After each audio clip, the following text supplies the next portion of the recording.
I was born in 1934, one of a pair of twins.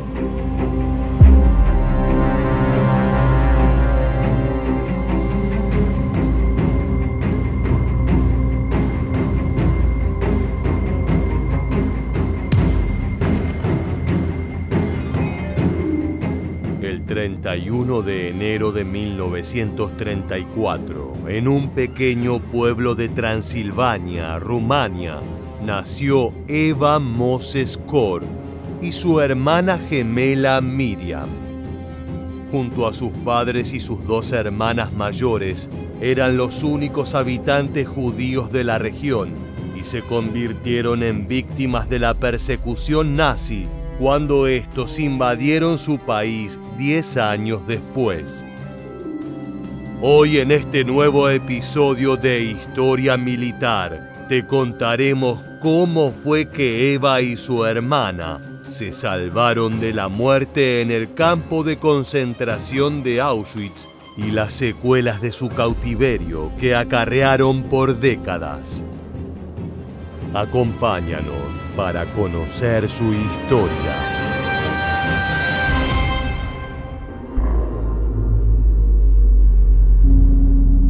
En 1944, la solución final, el genocidio planeado y llevado a cabo por los nazis durante la Segunda Guerra Mundial, alcanzó su punto más sangriento. Cada día, decenas de miles de personas judías eran llevadas desde sus hogares o desde los guetos hacia los campos de concentración. Allí trabajarían hasta caer muertos o serían enviados a las cámaras de gas. Adolf Hitler había decidido acabar completamente con aquellos que consideraba inferiores. Ni siquiera aquellos que vivían en países aliados del Reich, como Hungría o Rumania, pudieron escapar. Este fue el caso de Eva Moses Kor. En mayo de 1944, el gueto que habitaba junto a su familia fue liquidado y su población fue subida a trenes con destino a uno de los lugares más infames de la historia, Auschwitz-Birkenau. El viaje fue brutal. Terriblemente hacinados y hambreados, muchos de los prisioneros no sobrevivieron. Había tan poco espacio que sus cadáveres no caían al piso, sino que se sostenían en pie con el resto de los pasajeros. Cuando llegaron al campo de concentración, los guardias alemanes comenzaron a separar a los que seguían con vida en dos grupos. Por un lado, aquellos de aspecto sano y fuerte, capaces de realizar trabajos forzados. Por el otro, los débiles, que incluían a los ancianos y a los niños. Estos últimos serían llevados directamente a su muerte en las cámaras de gas. We got them from the cattle car. People were selected to live or to die. People crying, pushing, shoving, dogs barking, trying to make some sense of that place. And I actually turned around in trying to figure out what is that place. Never seen a place like that before. Eva y sus hermanas entraban en la categoría de inservibles para el régimen nazi. Cuando los guardias se acercaron a ellas, su padre intentó protegerlas, pero fue golpeado sin piedad por los germanos y llevado a la fila de los trabajadores. Esta fue la última vez que lo vieron. Su madre era el único escudo que tenían frente a la muerte. A pesar de los gritos desesperados de la mujer, los hombres se llevaron a las dos hermanas mayores. Pero justo cuando estaban por arrancar de sus manos a sus hijas restantes, uno de los alemanes a cargo de la selección notó algo peculiar. They noticed us and demanded to know if we were twins. And my mother asked, "Is that good?" And the Nazi said yes. My mother said yes. At that moment, another Nazi came, pulled my mother to the right, we were pulled to the left, we were crying, she was crying. And all I ever remember is seeing my mother's arms stretched out in despair as she was pulled away. I never even said goodbye to her, but I did not understand that this would be the last time that we would see her.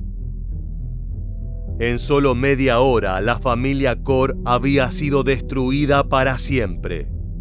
Eva nunca volvió a ver a sus padres ni a sus hermanas mayores. Ahora estaba acompañada únicamente de su gemela Miriam. Ambas fueron llevadas al que se convertiría en su nuevo hogar, el laboratorio de uno de los científicos más nefastos de la humanidad, Joseph Mengele. Obsesionado con la herencia genética y con conseguir aumentar la tasa de natalidad aria, Mengele había pedido ser traspasado a un campo de concentración. Allí contaría con acceso a un flujo constante de sujetos de prueba. Algunos de sus ensayos incluían, por ejemplo, inyectar a prisioneros con tifus o malaria para observar sus reacciones. Estas personas, debilitadas por las inhumanas condiciones de vida de Auschwitz, frecuentemente morían. También se sabe que introdujo químicos en los iris de los ojos, buscando cambiar su color, pero solo lograba provocar una terrible agonía o incluso ceguera. Hasta llegó a cercenar partes del cuerpo de un paciente para coserlo en el de otro. Sin acceso a la medicación, las heridas de los involuntarios conejillos de Indias se volvían gangrenosas.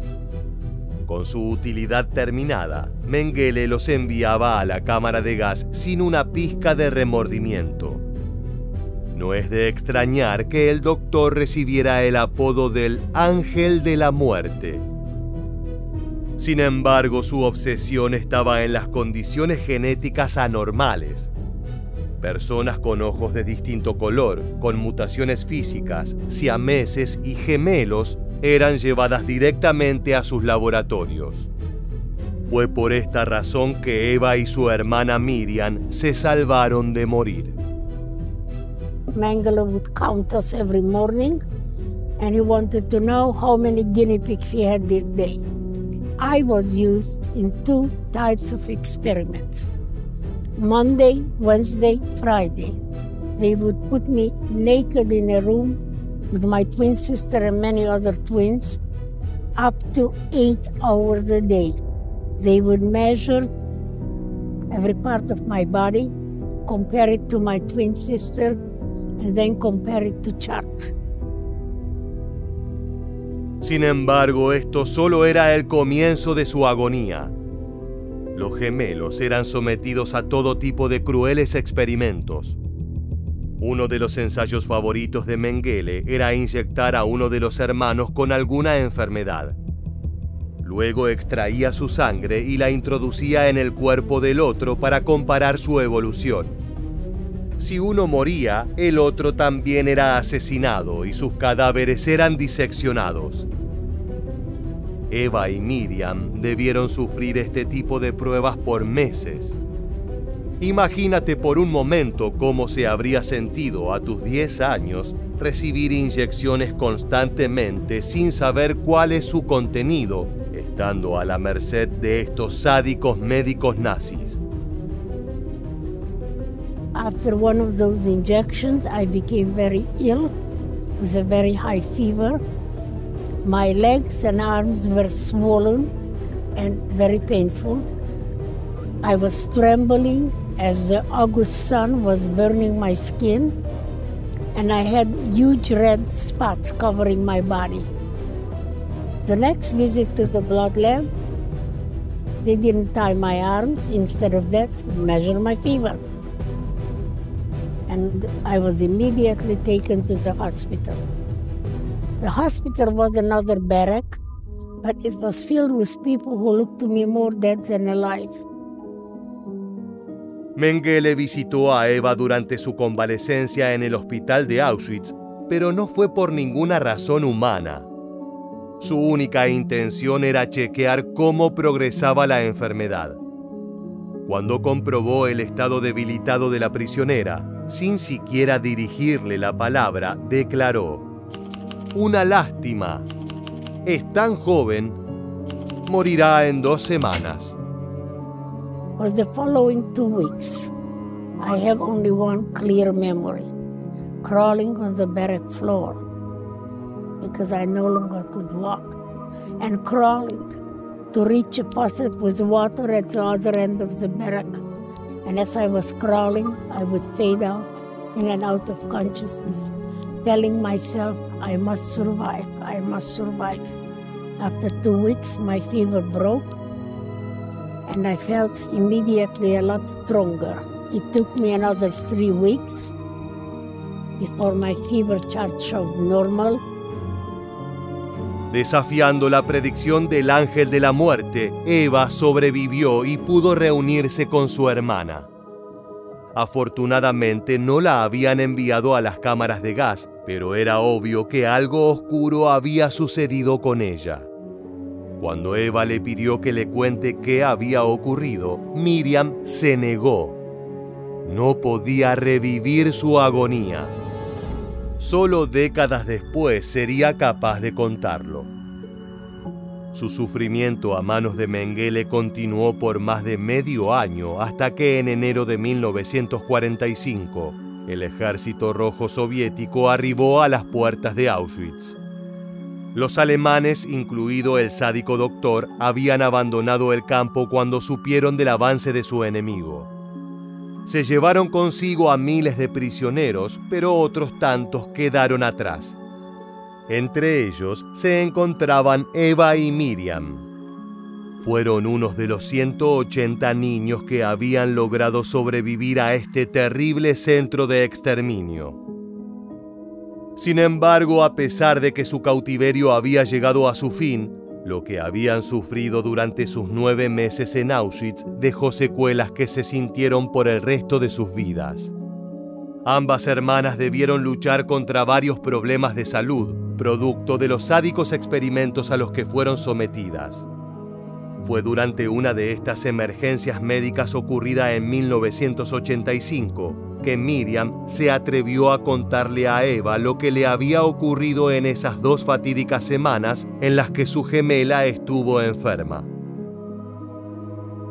I said, what happened to you while I was in the hospital? She said, I was under Nazi doctor supervision 24 hours a day. It was the same 2 weeks that Mengele said I would die. So I said to him, what happened to you after the 2 weeks were up? She said she was taken back to the labs, injected with many injections that made her feel very sick. Durante su segundo embarazo, Miriam desarrolló una infección que casi le quita la vida. Allí fue cuando los médicos descubrieron que los experimentos de Mengele habían tenido un terrible efecto. Sus riñones no estaban desarrollados. Seguían siendo los de una niña de 10 años, la edad que tenía cuando fue enviada a Auschwitz. So I begged Miriam that not to have any more children because every pregnancy was a life crisis.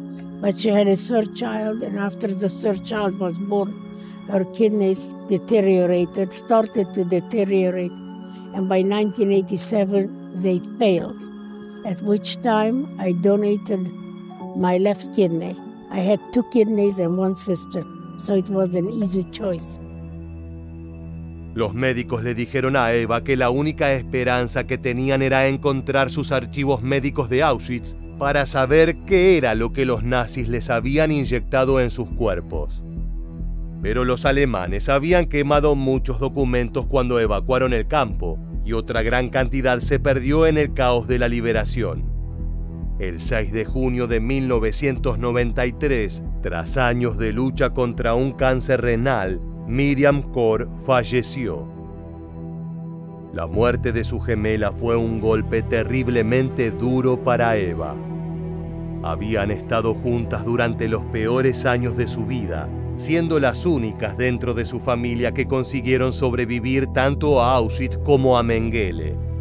Sin embargo, Eva fue capaz de salir adelante y dejar atrás su sufrimiento. Incluso consiguió hacer algo que solo algunos lograron y que nadie hubiera visto mal si no lo hacía: perdonar. Unos meses luego de la muerte de Miriam, Eva recibió una llamada de un profesor de Boston, quien la invitó a dar una conferencia. Ella ya había participado de documentales y entrevistas, por lo que era una figura conocida y respetada. Sin embargo, el profesor también le pidió si podía llevar a un doctor alemán para que diera su versión de lo ocurrido. Si bien al principio Eva quedó sorprendida por el pedido, luego de pensarlo accedió.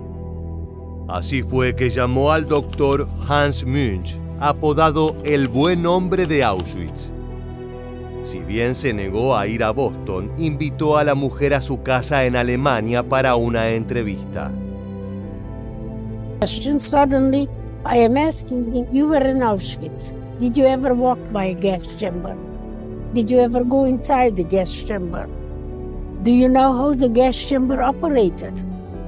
He said, He said, this is the nightmare that I live with every single day of my life, and went on describing the operation of the gas chamber. He was stationed outside, looking through a peephole, while the gas was coming down and people were dying.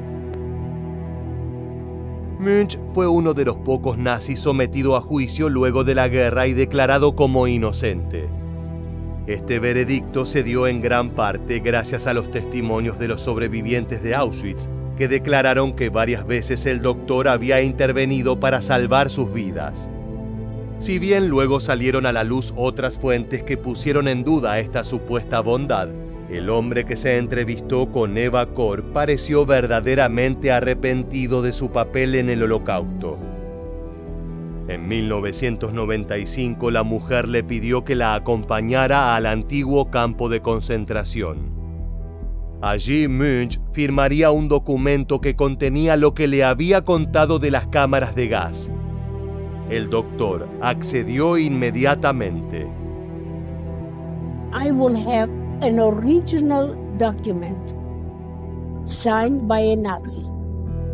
And if I ever met a revisionist who said the Holocaust didn't happen, I could take that document and shove it in their face. Eva se sintió agradecida con el doctor Münch, pero no podía obviar que, a pesar de su arrepentimiento, el hombre había sido un nazi partícipe del Holocausto. 7 millones de judíos murieron en los campos de concentración establecidos por su régimen, y la guerra que habían causado acabó con la vida de más de 70 millones de personas. Sin embargo, para ella, quedarse con ese odio era otra forma de revivir las torturas, a pesar de que habían pasado más de 50 años. Fue así que tuvo la polémica idea de escribirle una carta al Dr. Münch, en la cual lo perdonaría por su rol durante la solución final. I knew immediately that he would like it, and that was a meaningful gift. An Auschwitz survivor gives him a letter of forgiveness to a Nazi doctor. But what I discovered for myself was life-changing. I discovered that I had the power to forgive. No one could give me that power. No one could take it away. It was all mine to use in any way I wished.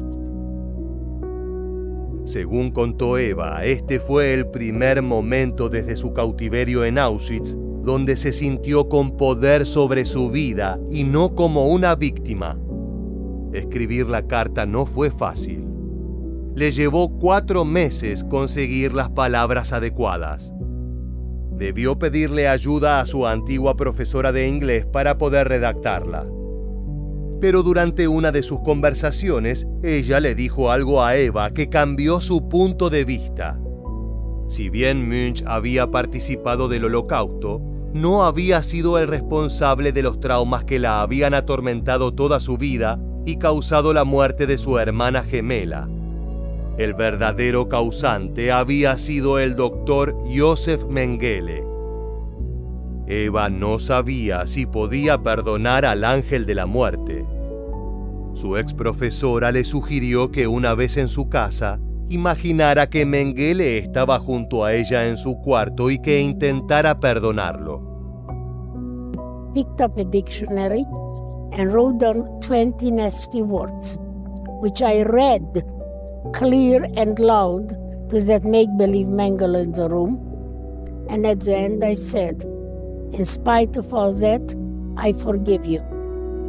Made me feel very good that I, the little guinea pig of 50 years, even had the power over the angel of death of Auschwitz. En 1995, Eva Kor y Hans Munch, junto con sus respectivas familias, realizaron su viaje a Auschwitz. Allí, sobre el suelo donde tantas personas fueron asesinadas, leyeron en voz alta el documento que habían preparado y luego lo firmaron. La mujer perdonó al doctor nazi y sintió por fin que había conseguido dejar atrás sus terribles experiencias en el centro de exterminio bajo las frías manos de Mengele.